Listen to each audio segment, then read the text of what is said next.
Douglas Bickford. It is 7:57 a.m. on the 30th of May 2021. I have another chapter for you out of the Portable Therapist, which is written by Susanna McMahon, who has a doctorate in psychology. So she knows the brain, folks. And here is the concept out of the book that will save you from your loneliness, from that emptiness you feel inside, if you do it, and you do it every day. All you got to do is look at yourself in the mirror and say, I love you. And keep saying it over and over again. Say it as much as you want. The more you say it, the more you feel it. And that's it. That'll cure you of your depression, alcoholism, drug addiction, relationship addiction, food addiction, sex addiction. It'll fix your you. Okay, I mean, unless you're have some kind of handicap where you're mentally ill or whatever, you can't talk yourself into it. Then you got a chemical imbalance in your brain. Then you need prescription medication. But if it's just you're just a normal person, and you're letting outside influences make you depressed, or it will fix you if you do that. And that's it. I mean, that's as simple as it gets. And then get the book, The Portable Therapist, that's in the link in the description of this video. It's like between $6 and $15. It'll change your life, change mine. Okay, now what I say in the mirror every day to me is, because I come from 60, I'm 65, up till about 6 months ago now. I had no self-esteem. I lived my whole life without self-esteem, self-love, because I was sexually abused by my father when I was a child. Okay. It started my road to having no self-esteem my whole life. I never even knew that I had no self-esteem up until 7 months ago now, when I left a toxic relationship. I've been married 4 times. Because we attract exactly what we are. I put an ad on Craigslist, and I met this woman back in 2017. May of 2017. Met her on Craigslist, married her after 3 weeks, and it was a disaster. And then I knew something was wrong with the relationship 6 months in. We were fighting all the time, blah, blah, blah. I mean, just, it was terrible. And then I married into a dysfunctional family to boot. Had her brothers living on the property. Had her mother moved in. And I find out that why my wife why she was the way she was, because she was abused by her mother and father, but is in denial of it. Okay. And her defense mechanism kicks in. She even told me there was stuff she would never tell me. But I told her all my past. But it's okay because it ended up really good because I call God the Great Spirit got me out of it on November 2nd, 2020. I'll never forget the day. Okay. And because of that, I now have self-esteem. I just got done a couple weeks ago. I bought a house and paid cash for it in Klamath Falls, Oregon, and that's where I'm at now. I'm broadcasting from it's the dining room. I bought a 100-year-old house. It's absolutely beautiful. It's got all the old barnwood. I mean, all the old growth lumber that came out of Klamath County over 100 years ago. I got 75-foot big, huge, 6-foot around trees in my front, 4 of them, and right out there. Birds chirping. I mean, it's absolutely beautiful here in a beautiful neighborhood. Got a park right down the street. Fred Meyer's, everything I could need, I have here. You know, hot and cold running water, which everybody takes for granted. Beautiful, beautiful rooms. I mean, this has got all the old architecture of 100-year-old houses, the rounded ceilings. I mean, just a beautiful place. And it's natural gas, so that's my main heat source, and electric sidewalks. I mean, just a cool place. Anyway, so this is the next chapter, chapter 64 from the Portable Therapist. I'm going through it. I'm teaching self-esteem now. And that's what my YouTube video is all about, to teach self-esteem, because it's been trained out of us, and that's what this book talks about. But I suggest you get the book, and then you can continue to watch me because I'm going through chapter by chapter, and chapter by chapter of it, sub me, and share these very important life-changing videos. So here's chapter 64. Why do I feel so different from others? The Western model, the doing model, has taught us to be competitive. Our parenting and training have taught us to stress the differences between ourselves and others. We have learned to look at the roles, the facades, the status, money, clothes, education, all the outer trappings of others versus ourselves, and to feel either inferior or superior. When we use this model as our model for living, we perceive everyone else with judging eyes, and judging eyes only attend to the differences between ourselves and others. When we have perceived the world this way for a long time, we lose sight of the similarities between ourselves and others, and we cannot see the common ground that we share. Now, I can't even be around my ex-in-laws and all that anymore because I didn't know what was going on then. I always felt uncomfortable with my ex-wife and her family, because my 2 kids are from my first wife and her family and all that. So they're my my grandkids, my grandkids, and my 2 kids are from my very first wife, that side of the family, right? So I didn't know what was going on then, but I'd always go to all the stuff, being the ex-husband. I mean, not related to any of these people, just my kids, right? And then my first wife got remarried again. I'd even go and hang out, over there, because that's kind of a normal thing, right? But anyway, I didn't know what the feeling was, but they were all, every time I went to any of these things, I could just feel it. They're all judging me. And that's exactly what she's talking about, because they all have money. I never did, okay? I mean, I never had the status the whole time I was in that marriage. And we were married 16 years. I was never up to par with any of them. Like her sister is married to a lawyer, okay? And her name was Denise. That was my very first marriage. I met her in Klamath Falls, married her after 3 days, okay? That was my first marriage.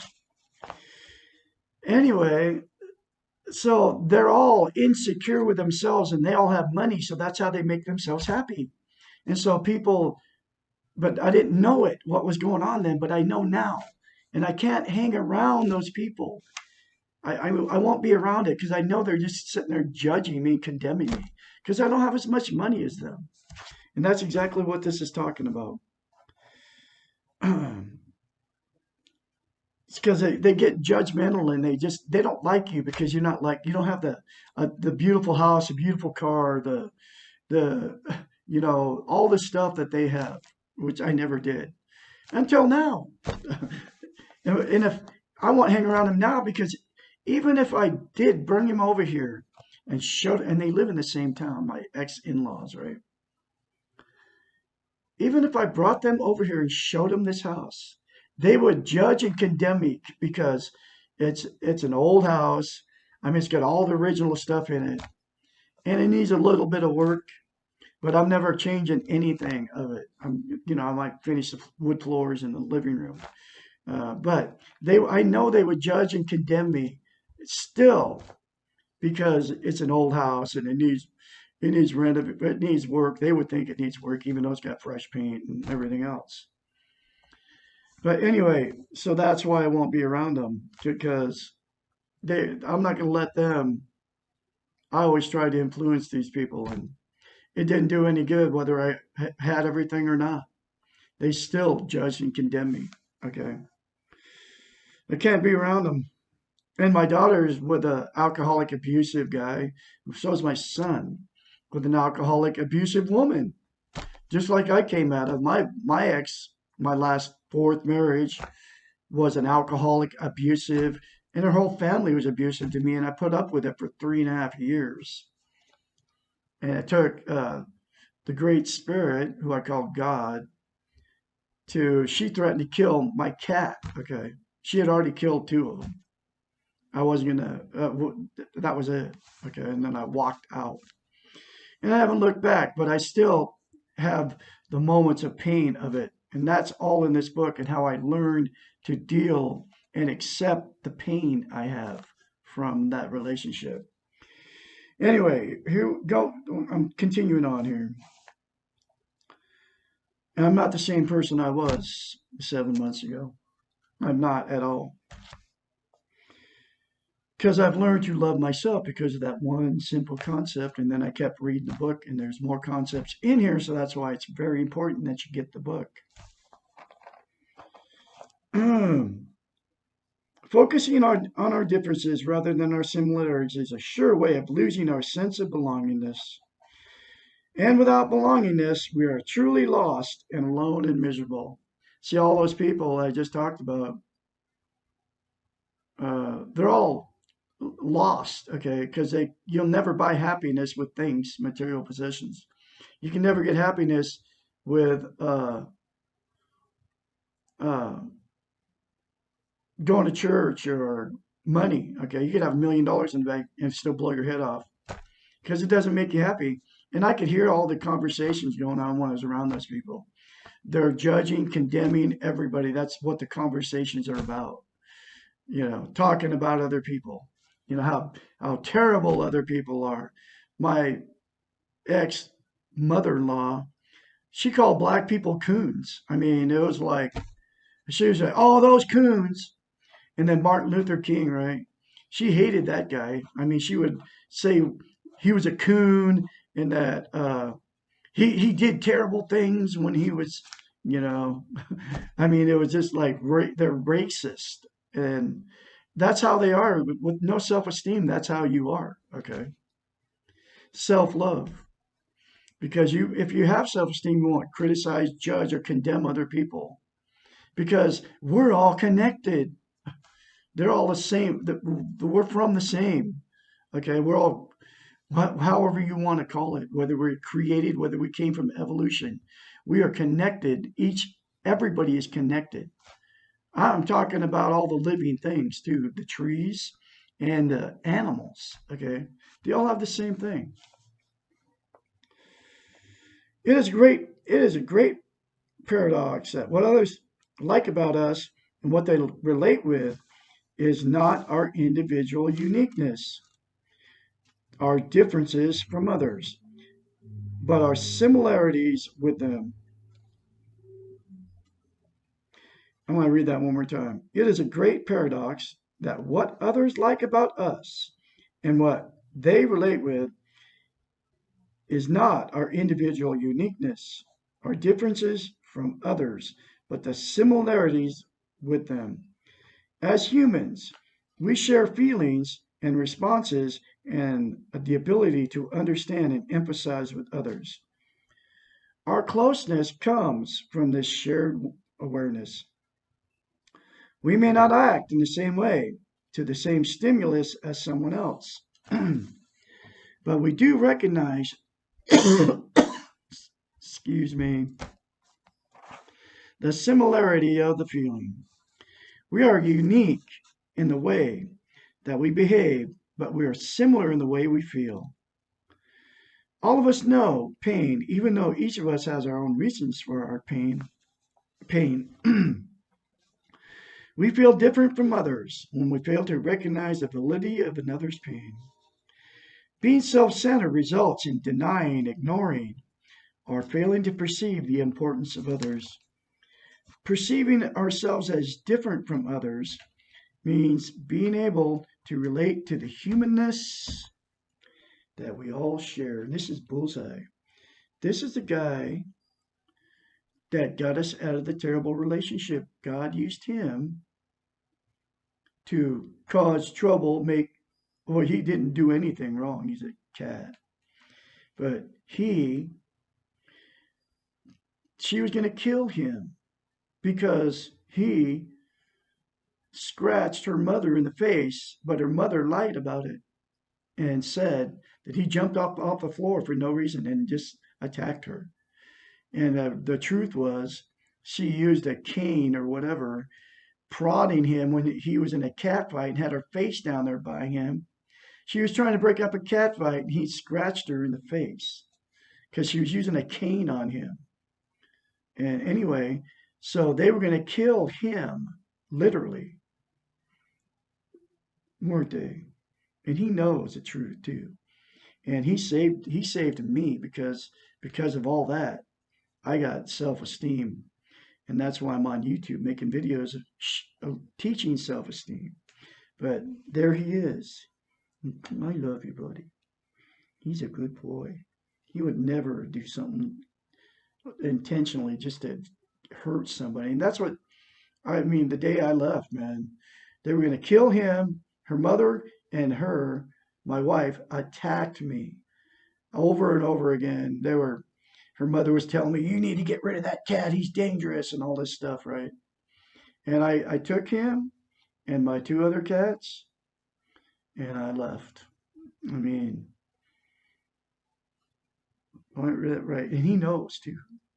Me and him have become real close. Didn't we, buddy?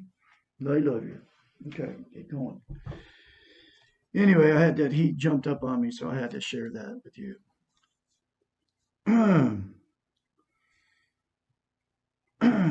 And that's the past that I have let go and love with all that. Okay, because we have to let go and love because it doesn't do me any good to harbor it. And it doesn't matter to her whether I hate her or not. But I've let go and loved. I actually let go and loved all my past all the way up to this point, and I do it every day. I'm 65 because we have to let go of it. Let go and love is what she calls it in the book. And that's what I've done to all my past relationships, my marriages, and because I've been through 4 and because of my low self-esteem. I will never put myself in that position again. I've been clean and sober. I'll put it that way. From addictive relationships. Okay. I'll never, ever go through that pain again. It's too devastating. I'm now finally starting to heal from it. When I can think of my last wife as I think of all my other wives, okay, just, there's nothing there, which it will come, and it'll be at that point. It's getting there, okay, when I can just think of her as just, it was just that was just a mistake, okay, to get in that relationship. But my past has led me where I was, and the most important thing is that I gained self-love, self-esteem because of it, okay, and because God used my cat to do it. He woke me up on November 2nd, 2020. Like I said, my wife actually took a gun and shot my cat in the back of the head, one of them. The other one, she forced me to send out at night in the country, coyotes, owls, and got one of my cats because she forced me to do it. And I told her, I tried to fight her, but I wanted to make the relationship work. I had such low self-esteem, I let her do it. And I let her kill my other cat. Literally, literally. I let her do it. But I have to let go of it. I can't live in the past. It was a mistake. We're all human. We make mistakes. I have to let go of it because for months I couldn't even, it was like PTSD. I would think about it. And then it was like, I can't believe it that I did it, you know. But we're all human, man. We make errors, and that was a big error. But I can't go back and fix it. So I have to let it go and move forward because life is continues to go no matter all the pain that happens. I just lost Lady 2 weeks ago. One of my cats. I had her for 12 years. She was beautiful and I loved her. And she died of natural causes. I had to let go. And I did my grieving and I still miss her. Okay. But it was her time. She had to go. She was 13 years old and she was suffering. I had to put her down. She was in critical condition, couldn't breathe. And she was 13. They only live, cats live between they'll live to 15 years old if you don't let them go outside at night. They die when they go outside at night. Their lifespan's like 5 years if you let them go outside at night. Anyway, so let's continue on here. Okay, let's see. Perceiving ourselves as different from others means being unable to relate to the humaneness that we all share. It means being able to see that we are all struggling to make sense of this crazy world and to be heroes. Feeling different from others and focusing on these differences results in loneliness. Most of us, when we're lonely, turn to others to take away that loneliness. We need others to fix us, and this is one definition of self-centeredness. That what I said, say I love you in the mirror every day for the rest of your life will fix that loneliness in you that you feel. It will, for sure. You won't need anybody to fix you, okay? Because you'll fix yourself by saying that in the mirror. We need others, but we do not value them because of their differences. We create the lonely trap. We say, I need you, but you cannot help me because you are different from me, and you cannot possibly understand me because you have not done what I have done. Your uniqueness comes from your experiences. No one else has been through exactly what you have been through, and no one else has behaved exactly as you have behaved. Therefore, on one level, you share your vulnerability. Therefore, on one level, you are different from everyone else. But on another level, a higher level, you share your vulnerability and your feelings with others. And this is what being similar means. sharing your humanness. Group therapy Group therapy is very powerful because it allows us to quickly see and share our similarities. What makes us feel what makes us feel may be different, but the fact that we feel can be shared. We cannot share the exact experience, but we can share the feelings that are generated. For example, no one else has my spouse, but everyone can share my anger at my spouse because everyone is similar in their feelings of the anger toward a family member. No one else made the exact mistakes I have made today, but everyone can share the feeling of making mistakes. We can share our discouragements and our needs for encouragement. We can share our frustrations and our struggles to be the best we can be. We are similar in our goodness and in our need to do the best we can. We are similar in that we are all handicapped in our abilities to make sense of the world. We are similar that we care, we want to do good, and that we do not always know how to do this. We are similar in our frustrations and our confusion and our struggles. Recognize these similarities creates belongingness, which helps us in the process of self-esteem. Belongingness, recognizing our similarities, wanting to have relationships with others, are the reasons for developing social interest. This concept will be explained in the following section of this book, and that will be the next chapter I go through. So, like I said, look yourself in the mirror and say, I love you every day for the rest of your life.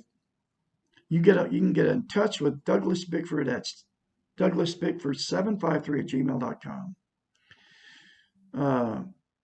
Get the book, Portable Therapist, in the link in the description down there in this video. Go through it, the book, folks. It will change your life.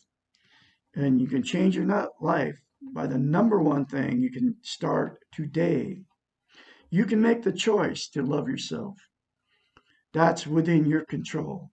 There's two things you can control: the way you feel about yourself and the behavior because of that feeling. Now you can change that by change from I don't like myself, I don't love myself, to I do love myself, by continuing to say that in the mirror to you on a daily basis every day, and don't ever stop. And I guarantee you will start. The more you say it, you can say as much as you want.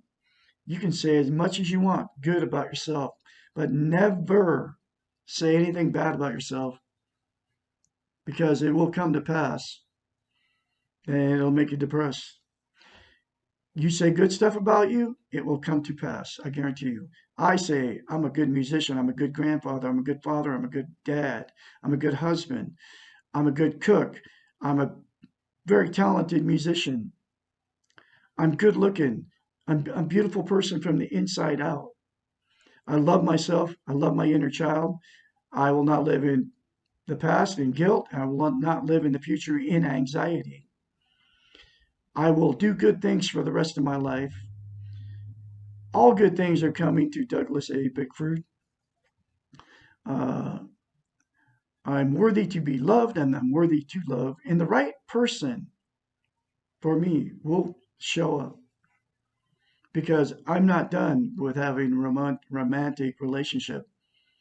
I want to be in love, and I want somebody to love me for just the way I am, just the way I sit here right now.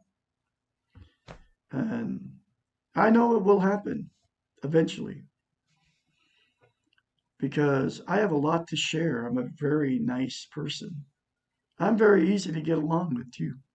I've accepted all my past abuse and and I have taken responsibility for any pain that I've caused, and I don't deny or mask any of the pain that I've received in my past 65 years from other people. And I will never mask it with drugs, TV, sex, religion, material possessions. I will never mask my pain ever again because I did it for years. I choose to love Douglas A. Bickford because that's within our control. And I choose to do good things to other people. I will not judge and condemn anybody ever again. I've done it for years. And I let go and love with everything that's happened to me all the way up to this point, all the pain that I've been abused and I've been emotionally, sexually, and physically abused, and I accept all that had happened to me, and I let go and love to all the people that did it to me. That's me nowadays. Anyway, Douglas Bickford have more later for you. You all have a great day out there.